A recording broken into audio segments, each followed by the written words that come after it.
कि सबसे पहले उन नौजवानों के अंदर जो प्रतिभा है खेलने की, कूदने की और कुछ कर गुजरने की, तो उन नौजवानों के लिए इस क्षेत्र में मैं जानता हूं कि कोई भी खेल का मैदान कहीं नजर नहीं आ रहा। मैं उन नौजवानों के लिए खेल का मैदान सरकार के द्वारा छुड़वा के रहूंगा और उसको क्रिकेट स्टेडियम में बनाकर रहूंगा। मैं जिला पंचायत की कार्यशैली को बताऊं तो जिला पंचायत के जो सदस्य हैं उन्होंने क्या काम किया क्षेत्र में? कोई काम नहीं किया। सोच रखा है जैसे जिला पंचायत बनूंगा इस क्षेत्र में इंटर कॉलेज तो बने हैं लेकिन सारे प्राइवेट, सरकारी इंटर कॉलेज कोई नहीं। मैं जिला पंचायत के माध्यम से जिला पंचायत इंटर कॉलेज का निर्माण करवाऊंगा। मैं ये मानता हूं इसका विरोध क्यों? अगर यूजीसी गाइडलाइन ये आई है तो ये किसके लिए है?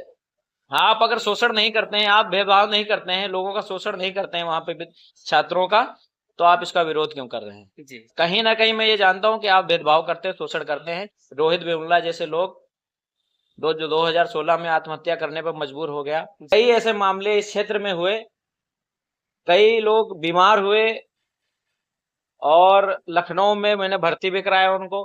भर्ती कराने के साथ में मुझे यहाँ तक जानकारी अगर आई कि उस मरीज को ब्लड की आवश्यकता है तो मैंने भीम आर्मी के नौजवानों को ले जा करके लखनऊ मेडिकल कॉलेज में मैंने ब्लड डोनेट करने का काम किया। और कई ऐसे मामले हैं, लोगों की आवाज उठाया।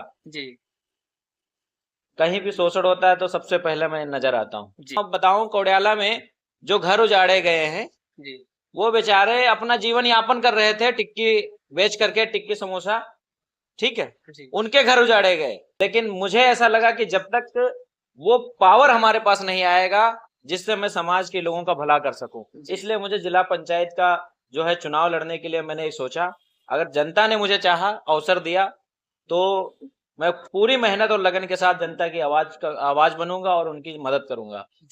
आप चुनाव पे आते हैं, आपके क्षेत्र में सबसे बड़ी समस्या आपको क्या दिखी अब तक?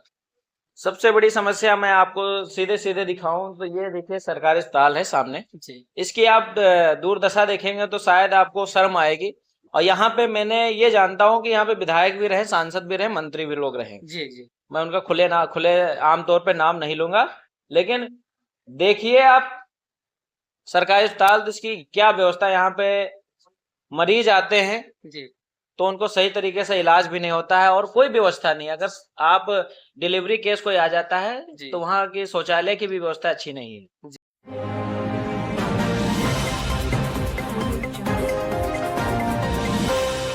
नमस्कार सभी दर्शकों को, स्वागत है आपका लखीमपुर खीरी दस्तक में। मैं हूं गौरव। मैं इस वक्त जनपद लखीमपुर खीरी विकासखंड व तहसील निघासन तिकोनिया में मैं मौजूद हूं और निघासन प्रथम से जिला पंचायत सदस्य पद के प्रत्याशी हैं दीपक जाटव जी, जो भीम आर्मी जो पार्टी है उससे जिला महासचिव हैं। तो हम इनसे जानेंगे इनके राजनीतिक सफर के बारे में। जिला पंचायत सदस्य पद तो चुन करके आते हैं तो किस प्रकार से अपने क्षेत्र में विकास कार्य करवाएंगे। सबसे पहले मैं इनका स्वागत करता हूं अपने चैनल में। स्वागत है भैया जी आपका।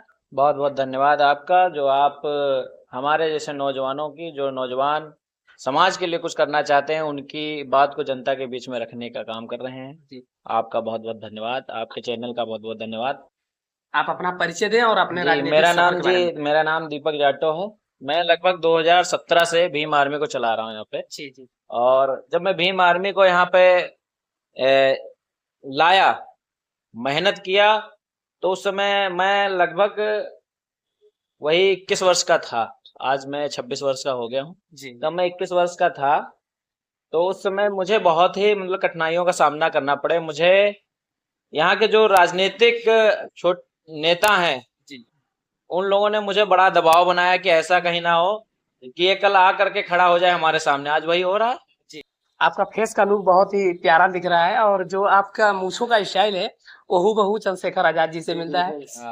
मैं भाई चंद्रशेखर आजाद को अपना प्रेरणा स्रोत मानता हूँ और उनको मैं जो आदर सम्मान करता हूँ। भाई चंद्रशेखर की जब टीम से जुड़ा और उनको ही देख के मैंने ये मूछें रखी। और शायद मैं जानता हूँ ये मूछों में बहुत ही ताकत है। ये मूछे, ये रुमाल अगर कहीं चला जाता है थाने कचहरी तो सभी सलूट करते हैं और बहुत ही इज्जत सम्मान देते हैं। भाई चंद्रशेखर आजाद की वजह से आज इस क्षेत्र में दीपक जाटव जी का नाम। मैं भाई चंद्रशेखर आजाद का बहुत बहुत धन्यवाद करता हूँ, जो भीम आर्मी का गठन किया और हम जैसे नौजवानों को पार्टी में काम करने का मौका मिला और आज चुनाव लड़ने का मौका मिल रहा है। वरना नौजवानों को आगे बढ़ने का कहीं किसी भी पार्टी में मौका नहीं मिलता था। आज एक ऐसी पार्टी है जो party Azad Samaj party Bhim army, जिसमें नौजवानों को आगे चलने का मौका मिल रहा है और चुनाव लड़ने का मौका मिल रहा है जी।